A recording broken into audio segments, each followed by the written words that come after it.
Hello everyone. Today we are going to discuss a very fatal disease, that is muscular dystrophy or weakening of muscles. जैसे जैसे as बढ़ती जाएगी ये disorder और खतरनाक होता जाएगा और इस डिसऑर्डर में पूरी बॉडी की जो मसल्स हैं वो वीक होती जाएंगी ड्यू टू जीन म्यूटेशन और ये सभी ऑर्गन्स पे अपना असर दिखाएगी। तो जितने भी बॉडी में मस्कुलर ऑर्गन्स हैं, लाइक डाइजेस्टिव सिस्टम है, रेस्पिरेटरी सिस्टम है, सब जगह मसल्स का इन्वॉल्वमेंट है, तो ये वहां पर भी अपना असर करेगी। इवन ये हार्ट को भी डैमेज करेगी।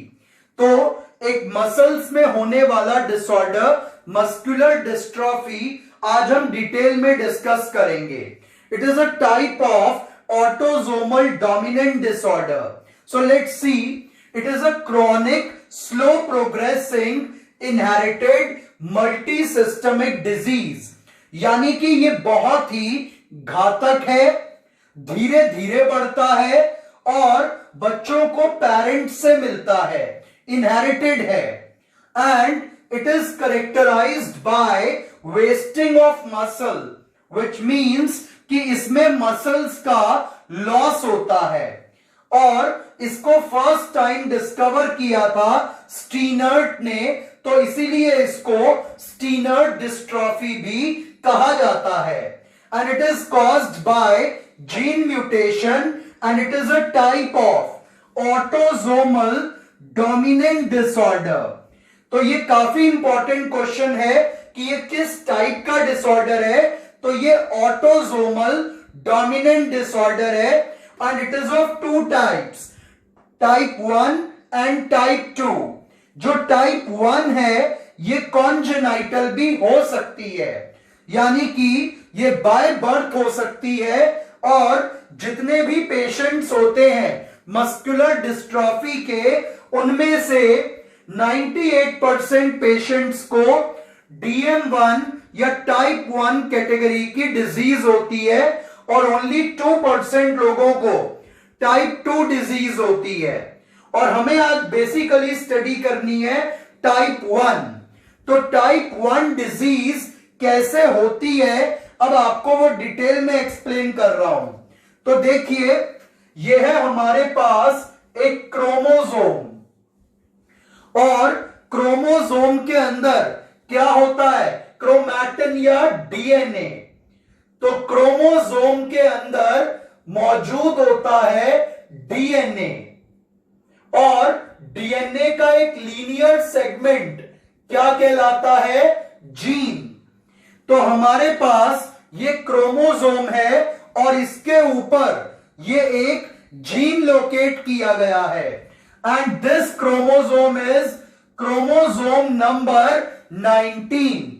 तो हमारी बॉडी के अंदर 46 क्रोमोसोम होते हैं हर सेल में, उसमें से ये 19th नंबर का क्रोमोसोम है जिस पर एक जीन लोकेटेड है and this gene is known as DMPK gene. इस जीन का नाम है DMPK gene, that is myotonic dystrophy of protein kinase.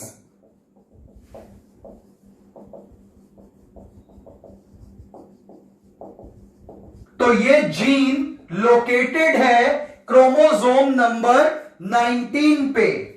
अगर ये जीन डिफेक्टेड हो जाए, इस जीन में म्यूटेशन हो जाए, तो जीन में डिफेक्ट या म्यूटेशन के कारण क्या होगा, ये जीन बनाएगा एबनॉर्मल आरएनए और उस एबनॉर्मल आरएनए से बनेगा एबनॉर्मल प्रोटीन और ये एबनॉर्मल प्रोटीन क्या करेगा, ये बाकी के प्रोटीन्स को, जो नॉर्मल प्रोटीन्स हैं, उनके साथ क्लंपिंग कर लेगा और क्लंपिंग करके यानी कि जुड़ के, इकट्ठा करके इन नॉर्मल प्रोटीन्स को भी काम करने नहीं देगा।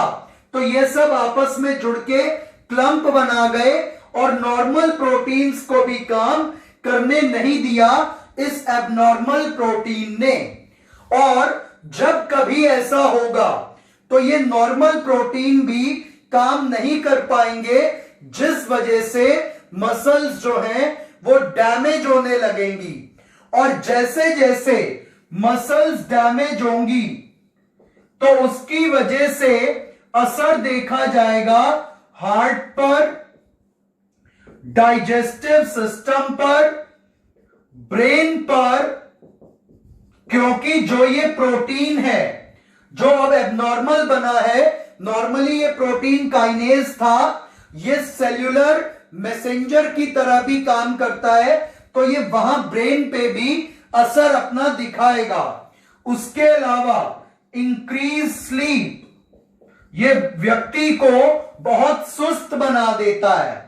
तो हार्ट, डाइजेस्टिव सिस्टम, ब्रेन और स्लीप, ये सब जगह पर असर करेगा, मसल्स को डैमेज करेगा।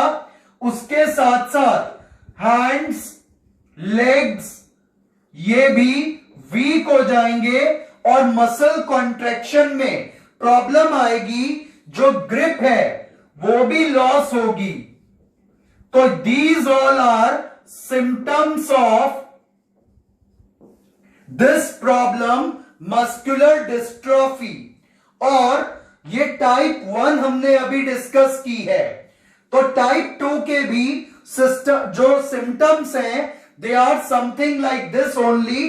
सिर्फ डिफरेंस क्या है, इसमें जो जीन इन्वॉल्व है that is ZNF9 gene which is located on chromosome number 21।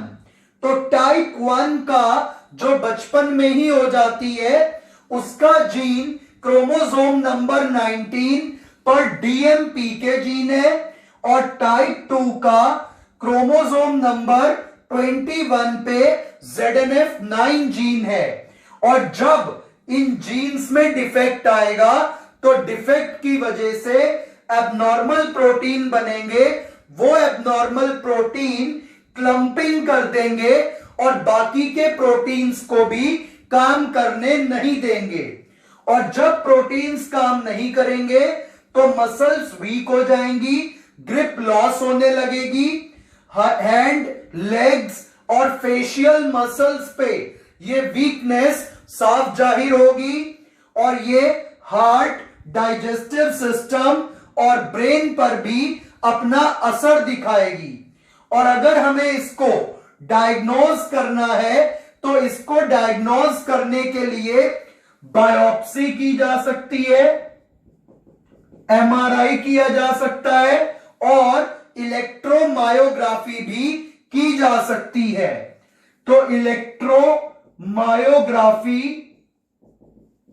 MRI and biopsy, जिसमें बायोप्सी में थोड़ा सा मसल का पीस काटकर और उसके सेल्स को चेक किया जाता है। तो बायोप्सी या इलेक्ट्रोमायोग्राफी या MRI और भी बहुत सारे मेथड्स हैं जिनके जरिए इस डिजीज को डायग्नोज किया जा सकता है।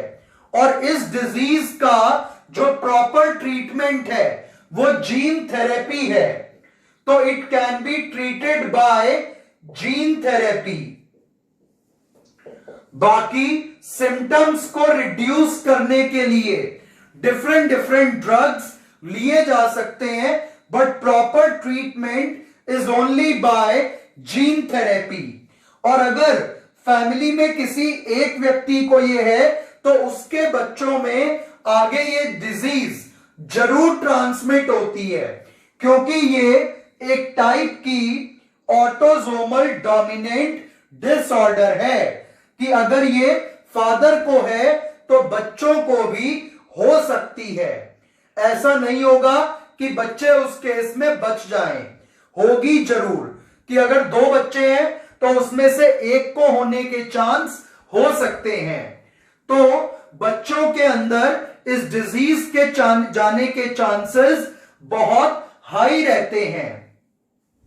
तो होपफुली आपको ये डिजीज समझ में आ गई होगी। Thank you.